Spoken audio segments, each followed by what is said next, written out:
সালামুন আলাইকুম। কোনো মানুষ ভুলের ঊর্ধ্বে নয়।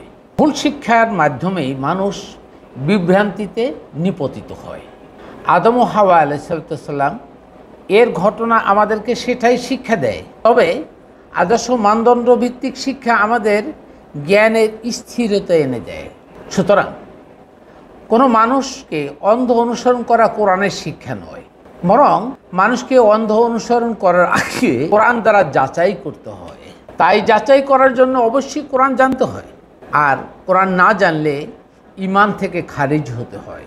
দৈনিক 5 ওয়াক্ত নামাজ পড়ছেন, দোয়া করেছেন, অন্যান্য ইবাদত করেছেন, কিন্তু নিজেকে কি প্রশ্ন করেছেন আপনি কখন ঈমান এনেছিলেন? বাহ্যিকভাবে অজু করা যেমন সালাতের পূর্ব শর্ত, ঠিক তেমনি কোরআন জেনেও বুঝে মন থেকে ঈমানদার হওয়াও সকল ইবাদতের পূর্ব শর্ত। তাই মুসল্লিরা সালাতের আগে কোরআন জেনে বুঝে, কোরআন জানা না হলে কি লাভ হবে আল্লাহকে খুঁজে? দুনিয়ার কোনো কাজ সাধন হবে না আল্লাহর সন্তুষ্টি ছাড়া। আল্লাহর সন্তুষ্টি পূর্ব শর্তই হলো কোরআন বুঝে পড়া। রাজনীতি করেছেন, বাণিজ্য করেছেন, মনের মধ্যে কি লুকিয়ে আছে আল্লাহ সবই জানেন। কোরআন না জেনে কোনো লাভ হবে না, তাই আল্লাহকে আগে জানুন। ওয়াজ নসিহত করছেন, তসবিহ তাহলিল পড়ছেন, যত কিছুই না করেন, প্রতিটি কাজের আগে আল্লাহর আদেশ কোরআন থেকে জানেন। কোরআন ভিন্ন কোনো দলিল রসুলদের নাই। নবীর নামে রচিত হাদিস রসুলের হাদিস নয়। তাই তা নিয়েই মানব জাতির বিভ্রান্ত শুরু হয়। কোরআন ছাড়া অন্য কোনো গ্রন্থ সমাধানের পথ নয়। আজকে 2025 সালের 19শে জুলাই বৃহত্তর রাজনৈতিক সংগঠন হিসাবে দাবি করা জামাত ইসলামের কাছে একটি আর্জি জানাই।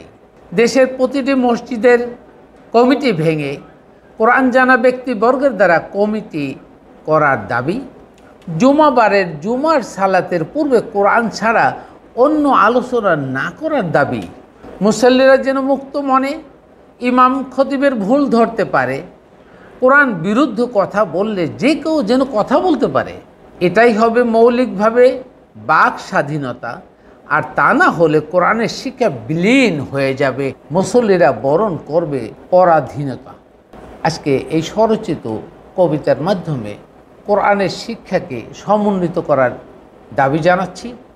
জামাত ইসলামী সহ দেশের প্রাণপ্রিয় যে সমস্ত মানুষ কোরআন নিয়ে চিন্তা গবেষণা করেন, কোরআন নিয়ে চলতে চান, জীবনের প্রতিটি স্তরে কোরআনের শিক্ষাকে কাজে লাগিয়ে জীবনের সকল স্তরে চলতে চান, কোরআনের শিক্ষাটাই যেন তার জন্য জিকির হয়ে দাঁড়ায়।